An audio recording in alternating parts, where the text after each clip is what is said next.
ಗುರುಭ್ಯೋ ನಮಃ. ಶ್ರೀಮದಾನಂದತೀರ್ಥಭಗವತ್ಪಾದಾಚಾರ್ಯಗುರುಭ್ಯೋ ನಮಃ. ಹರಃ ಓಂ. ಕಲ್ಯಾಣಾದ್ಭುತಗಾತ್ರಾಯ ಕಾಮಿತಾರ್ಥಪ್ರದಾಯಿನೇ ಶ್ರೀಮದ್ವೆಂಕಟನಾಥಾಯ ಶ್ರೀನಿವಾಸಾಯ ತೇ ನಮಃ. 2025ನೇ ಇಸವಿ ಸೆಪ್ಟೆಂಬರ್ ತಿಂಗಳಲ್ಲಿ ಕನ್ಯಾ ರಾಶಿಯವರಿಗೆ ಆಗುವ ಫಲಗಳ ಬಗ್ಗೆ ವಿಚಾರವನ್ನು ಮಾಡೋಣ. CS ಅಷ್ಟವನ್ನು ವೀಕ್ಷಿಸುವ ವೀಕ್ಷಕರಿಗೆ ಆತ್ಮೀಯ ಸ್ವಾಗತ. ನಮ್ಮ ಚಾನಲನ್ನು ಸಬ್ಸ್ಕ್ರೈಬ್ ಮಾಡಿಕೊಂಡು ಎಲ್ಲರಿಗೂ ಶೇರ್ ಮಾಡಿ. ಈ ಕನ್ಯಾ ರಾಶಿಯವರಿಗೆ ಈ ತಿಂಗಳಲ್ಲಿ ಭಾಗ್ಯೋದಯವಾಗುವಂಥ ಮಾಸವಾಗಿದೆ. ಬಹಳ ಉತ್ತಮವಾದ ಯೋಗ ಪ್ರಾರಂಭ ಆಗ್ತಾ ಇದೆ. ಯಾಕೆ ಆಗ್ತಾ ಇದೆ ಅಂದರೆ ಗುರುವಿನ ದೃಷ್ಟಿಯಿಂದ ಭಾಗ್ಯವಂತರಾಗುವಂಥ ಯೋಗ ಮತ್ತು ಗಾಂಭೀರ್ಯ ಹೆಚ್ಚಾಗಿರ್ತದೆ.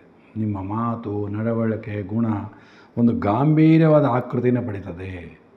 ನಿಮ್ಮ ಮಾತಿಗೆ ಬಹಳ ಒಂದು ಬೆಲೆ ಇರ್ತದೆ. ಉತ್ತಮ ಜೀವನವನ್ನು, ಉನ್ನತವಾದ ಉದ್ಯೋಗವನ್ನು ಪಡೆಯುವಂತಹದ್ದು, ಸ್ವಯಂ ಪ್ರತಿಭೆ, ನಿಮ್ಮ ಎಫರ್ಟೇ ನಿಮಗೆ ಒಳ್ಳೆ ಬೆಲೆ ಬರ್ತದೆ, ನಿಮಗೆ ಗೌರವ ತಂದುಕೊಡ್ತದೆ. ಭೂಮಿ, ಮನೆ, ವಸತಿಗಳಿಂದ ಒಂದು ಸುಖವನ್ನು ಅನುಭವಿಸ್ಬೋದು. ವಿಶೇಷವಾಗಿ ಮತ್ತು ವಿವಾಹಾದಿ ಶುಭ ಕಾರ್ಯಗಳು ನಡೆಯುವಂಥ ಯೋಗ ಬಹಳ ಚೆನ್ನಾಗಿದೆ ಕನ್ಯಾ ರಾಶಿಯವರಿಗೆ. ಆಗಾಗ ಸರ್ಕಾರದ ವ್ಯವಹಾರಗಳಲ್ಲಿ, ಗುಪ್ತ ವ್ಯವಹಾರಗಳಲ್ಲಿ ಲಾಭಗಳು ಬರ್ತದೆ. ನೀವು ಅಂದ್ಕೊಂಡಿರಲ್ಲ, ಕೆಲವೆಲ್ಲ ಆಟೋಮೆಟಿಕ್ ಲಾಭ ಬರ್ತದೆ. ಆದರೆ ಕೆಲವು ಸರಿ ಮಾನಸಿಕ ವ್ಯಥೆ, ಮನೋವ್ಯಥೆಯಿಂದ ಕುಟುಂಬವನ್ನು ಸಾಗಿಸಬೇಕಾಗ್ತದೆ. ನೀವೇನು ಮಾಡಿದ್ರೂ ಬೆಲೆ ಬಂದಿರಲ್ಲ ಅಂತ. ಎಷ್ಟು ಕಷ್ಟಪಟ್ಟೊಂದು ಕುಟುಂಬವನ್ನು ನಡೆಸಿರ್ತೀರಿ, ಬೆಲೆ ಕೊಡಲ್ಲ ಜನ ನಿಮಗೆ. ಮತ್ತು ದೂರದ ಪ್ರಯಾಣಗಳಾಗುವಂಥ ಚಾನ್ಸಸ್ ಚೆನ್ನಾಗಿದೆ. ಮತ್ತು ಸ್ಥಳಾಂತರ ಮಾಡಿ ವಾಸ ಮಾಡಬೇಕಾಗ್ತದೆ, ಬೇರೆ ಊರಿಗೆ ಹೋಗಿ ವಾಸ ಮಾಡಬೇಕಾಗ್ತದೆ.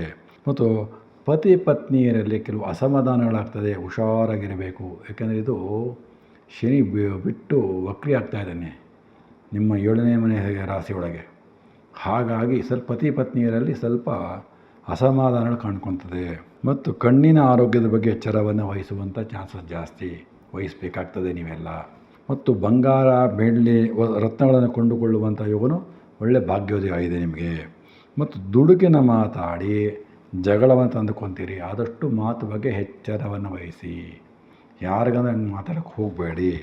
ಕೋಪತಾಪನ ಸ್ವಲ್ಪ ಕಡಿಮೆ ಮಾಡ್ಕೋಬೇಕು. ಕಂಡಿದ್ದನ್ನು ಸ್ವಲ್ಪ ಆದಷ್ಟು ನೋಡಿ ಮಾತಾಡಬೇಕಾಗ್ತದೆ. ಪತ್ರ ವ್ಯವಹಾರಗಳಲ್ಲಿ ಸ್ವಲ್ಪ ನಂಬಿಕೆ ದ್ರೋಹಗಳಾಗ್ತದೆ.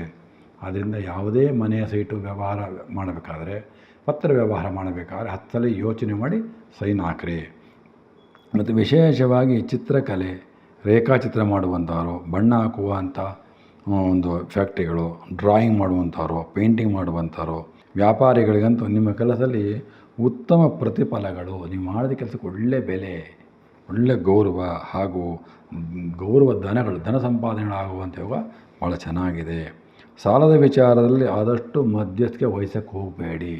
ಯಾವ ಕಾರಣಕ್ಕೂ ತೊಂದರೆಗಳಾಗ್ತದಲ್ಲಿ. ಯಾಕೆ ಅಂದರೆ ಭಾಳ ಮುಂದೆ ಕಷ್ಟ ಇದೆ. ವ್ಯಯಸ್ಥಾನದಲ್ಲಿ ಶುಕ್ರ ಕೂತಿರ್ತಾನೆ. ಮತ್ತು ಮಧ್ಯಸ್ಥಿಕೆ ಹೋಗಿ ದುಡ್ಡು ವ್ಯಯ ಆಗ್ತದೆ, ಅವಮಾನನೂ ಆಗುವಂಥ ಚಾನ್ಸಸ್ ಜಾಸ್ತಿ ಇರ್ತದೆ. ಮತ್ತು ಕೊಟ್ಟ ಸಾಲವನ್ನು ನೀವೇ ತೀರಿಸಬೇಕಾಗ್ತದೆ. ಯಾರೋ ಕೊಟ್ಟ ಸಾಲ ನೀವು ತೀರಿಸಬೇಕಾಗ್ತದೆ. ಹಾಗಾಗಿ ಮಧ್ಯೆ ಹೋಗಬೇಡಿ. ನಿಮ್ಮ ಸೋದರರಿಗೆ ಸ್ವಲ್ಪ ಆರೋಗ್ಯದಲ್ಲಿ ಏರುಪೇರು ಆಗುವ ಚಾನ್ಸಸ್ ಇರ್ತದೆ. ಮತ್ತು ಹೊಸ ವಾಹನಗಳನ್ನು ಕೊಂಡುಕೊಳ್ಳುವಂಥ ಅವಕಾಶ ಕೂಡಿ ಬರ್ತದೆ, ತಗೊಳ್ಳಿ ಅದು. ಮತ್ತು ವಿದ್ಯೆಯಲ್ಲಿ ವಿದ್ಯಾರ್ಥಿಗಳಿಗಂತೂ ಬಹಳ ಅಭಿವೃದ್ಧಿ ಆಗ್ತದೆ, ವಿಶೇಷವಾಗಾಗ್ತದೆ. ಮತ್ತು ವಿದ್ಯಾನುಕೂಲ, ಹಾಗಾಗಿ ಪ್ರಯಾಣ ಮಾಡಬೇಕಾಗ್ತದೆ, ಹೊರದೇಶಗಳಿಗೆ ಹೋಗಬೇಕಾಗ್ತದೆ, ಹೊರ ರಾಜ್ಯಗಳಿಗೆ ಹೋಗಬೇಕಾಗ್ತದೆ. ಅದು ಒಳ್ಳೆಯ ಅನುಕೂಲ ಆಗ್ತದೆ. ವಿದ್ಯೆಯಲ್ಲಿ ನಿಮ್ಮ ಸಾಧನೆಯನ್ನು ಮಾಡ್ತೀರಿ. ಮತ್ತು ಉದ್ಯೋಗದಲ್ಲಿ ಎಚ್ಚರದಿಂದ ಇರಿ. ಏನಪ್ಪ ಎಲ್ಲ ಸುಖ ಹೆಂಗನಂಗಿರಬೇಡಿ, ಆಲಸ್ಯ ಮಾಡ್ಕೋಬೇಡಿ. ಯಾರೋ ನಂಬಿ ಉದ್ಯೋಗ ಮಾಡೋಕ್ಕೆ ಹೋಗಬೇಡಿ. ಯಾರಿಗೋ ನಿಮ್ಮ ಉದ್ಯೋಗನ ಬೇರೆ ವಹಿಸಬೇಡಿ. ಇದರಿಂದ ತೊಂದರೆಗಳಾಗ್ತದೆ. ಸ್ತ್ರೀ ಮೂಲಕ ದುಷ್ಟ ಸ್ತ್ರೀಗಳಿಂದ ಸ್ವಲ್ಪ ಮೋಸಗಳಾಗ್ತದೆ. ಸ್ವಲ್ಪ ಕೇರ್ಫುಲ್ಲಾಗಿ ಇರಬೇಕಾಗ್ತದೆ. ಎಲ್ಲ ನಂಬಿಕೊಂಡು ಹೋಗಬೇಡಿ. ಯಾಕೆಂದರೆ ನಿಮ್ಮ ಪತ್ನಿಯ ಅಥವಾ ಪತಿಯ ಕೈ ಇಂದ ಯಾವುದೇ ವ್ಯವಹಾರ ಮಾಡಲು ಅನುಕೂಲ ಆಗ್ತದೆ. ನೀವು ಬೇರೆಯವರ ಅವಶ್ಯಕತೆಯೇ ಇಲ್ಲ ನಿಮ್ಮ ಜೀವನದಲ್ಲಿ, ನಿಮ್ಮಿಂದನೋ ಅಥವಾ ನಿಮ್ಮ ಹೆಂಡತಿಯಿಂದನೋ. ಸೊ ಇಬ್ಬರಿಂದನೂ ಅನುಕೂಲ ಆಗ್ತದೆ. ಮತ್ತು ಅವರ ಮಾತಿಗೆ ಬೆಲೆ ಕೊಡೋದ್ರಿಂದ ನೀವು ಉನ್ನತವ ಸ್ಥಾನವನ್ನು ಪಡಿತೀರಿ. ಮತ್ತು ಶುಕ್ರ ಮತ್ತು ಕೇತು ವ್ಯಯಸ್ಥಾನದಲ್ಲಿದ್ದಾರೆ. ಹಾಗಾಗಿ ಆ ವ್ಯಯಸ್ಥಾನದಲ್ಲಿದ್ದಾಗ ನೀವು ಮಾಡುವಂತಹದ್ದೇನಪ್ಪ ಅಂದರೆ ನಂಬಿಕೆ ದ್ರೋಹ ಮಾಡ್ಕೊಂಡ್ಬಿಡ್ತಾರೆ ಸ್ತ್ರೀಯರಿಂದ. ಸ್ವಲ್ಪ ಆದಷ್ಟು ಹುಷಾರಾಗಿರಬೇಕಾಗ್ತದೆ. ನಿಮ್ಮ ಅಭಿವೃದ್ಧಿಗೆ ನಿಮ್ಮ ಪತ್ನಿಯ ಸಹಾಯ ಹಾಗೂ ತಾಯಿಯ ಆಶೀರ್ವಾದದಿಂದ ಭಾಳ ಇಂಪ್ರೂವ್ಮೆಂಟ್ ಆಗ್ತೀರಿ. ತಾಯಿಯ ಒಂದು ಆಶೀರ್ವಾದ, ಪತ್ನಿಯ ಒಂದು ಸಹಾಯನೂ ಸಿಗ್ತದೆ. ವ್ಯಾಪಾರ ವ್ಯವಹಾರಗಳಲ್ಲಿ ಅವರ ಕೈಯಲ್ಲಿ ಅವರ ಹೆಸರಲ್ಲೇ ಮಾಡತಕ್ಕಂಥದ್ದು, ಬೋಣಿ ಮಾಡುವಂಥದ್ದು, ಅವರ ಹೆಸರು ಮಾಡುವಂಥದ್ದು ಏನೇ ಮಾಡಿದ್ರೂ ಅಭಿವೃದ್ಧಿಯನ್ನು ಆಗ್ತೀರಿ. ಮತ್ತು ವಿಶೇಷವಾಗಿ ಈ ತಿಂಗಳಲ್ಲಿ ದೇವಿಯ ದರ್ಶನಕ್ಕೆ, ದೇವರ ದರ್ಶನಕ್ಕೆ, ಸ್ತ್ರೀ ದೇವಿಯರ ದರ್ಶನ ಅಂದರೆ ವಿಶೇಷವಾಗಿ ದುರ್ಗಾದಿ ಸಂಬಂಧಪಟ್ಟಿದ್ದು, ಪಾರ್ವತಿ ಸಂಬಂಧಪಟ್ಟಿರ್ತಕ್ಕಂಥದ್ದು, ಚಂಡಿ, ಇದು ದೊಡ್ಡ ದೊಡ್ಡ ದೇವಸ್ಥಾನಗಳಿಗೆ ಹೋಗುವಂಥ ಚಾನ್ಸಸ್ ಇರ್ತದೆ. ಹೋಗಿ ಬನ್ನಿ, ಬಹಳ ಒಳ್ಳೆಯದಾಗ್ತದೆ. ಅಲ್ಲಿ ಹೋಗಿ ಏನಪ್ಪ ಹೋದರೆ, ಸ್ತ್ರೀ ದೇವಸ್ಥಾನಕ್ಕೆ ಹೋದರೆ ದುಷ್ಟಶಕ್ತಿಗಳಿಂದ ದೂರ ಆಗ್ತದೆ. ಯಾವ ಕೆಳಗೋದ್ರೂ ತಾಪತ್ರಯಗಳು ತಗೋದಿಲ್ಲ. ಹಾಗಾಗಿ ನಿಮ್ಮ ಕುಲದೇವಿ ಯಾರಿದ್ದಾರೋ ಅವ್ರನ್ನ ತಿಳ್ಕೊಂಡು ಹೋಗಿ ನಮಸ್ಕಾರ ಪೂಜಾರಿಯನ್ನು ಮಾಡ್ಕೊಂಡು ಬನ್ನಿ, ಬಹಳ ಅನುಕೂಲವಾಗ್ತದೆ. ಮತ್ತು ನಿಮ್ಮ ಸೇವೆಯ ಫಲ ಯಾರಿಗೂ ಅರ್ಥ ಆಗೋದಿಲ್ಲ. ನೀವು ಕಷ್ಟ ಬೀಳೋದು ಯಾರೂ ನೋಡೋದಿಲ್ಲ. ಹಾಗಾಗಿ ನೀವು ಕಷ್ಟವೇನೇ ಬಿದ್ದರೂ ನೀವೇ ನೋಡ್ಕೋಬೇಕಾಗ್ತದೆ. ಮತ್ತು ಧರ್ಮ ಮಾರ್ಗವನ್ನು ಎಂದಿಗೂ ಬಿಡಕ್ಕೆ ಹೋಗಬೇಡಿ. ಧರ್ಮದಲ್ಲಿ ಆಚರಣೆ ಮಾಡ್ಕೊಂಡು ಹೋಗಿ. ಸರ್ಕಾರಿ ಉದ್ಯೋಗಗಳು ಹಾಗೂ ಪ್ರೈವೇಟ್ ನೌಕರಿ ಮಾಡುವಂಥವ್ರಿಗೆ ಬಹಳ ಎಚ್ಚರದಿಂದ ಕೆಲಸ ಕಾರ್ಯ ಮಾಡಿ.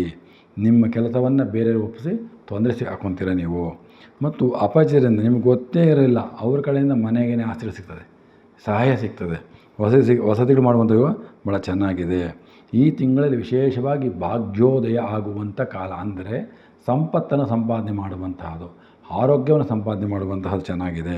ನಿಮ್ಮ ಕೋಪತಾಪಕ್ಕೆ ಆರೋಗ್ಯದ ಅಭಿವೃದ್ಧಿಗಾಗಿ ವಿಶೇಷವಾಗಿ ನೀವು ಈಶ್ವರನ ಪ್ರಾರ್ಥನೆ ಮಾಡುವಂತಹದ್ದು, ಪಾರ್ವತಿ ಪರಮೇಶ್ವರನ ಪೂಜೆ ಮಾಡುವಂತಹದ್ದು ಮಾಡಿದರೆ ಯಾರು ಮಾಡ್ತೀರೋ ಅವರಿಗೆ ಎಲ್ಲ ಸುಖಗಳು ಸಿಗ್ತದೆ.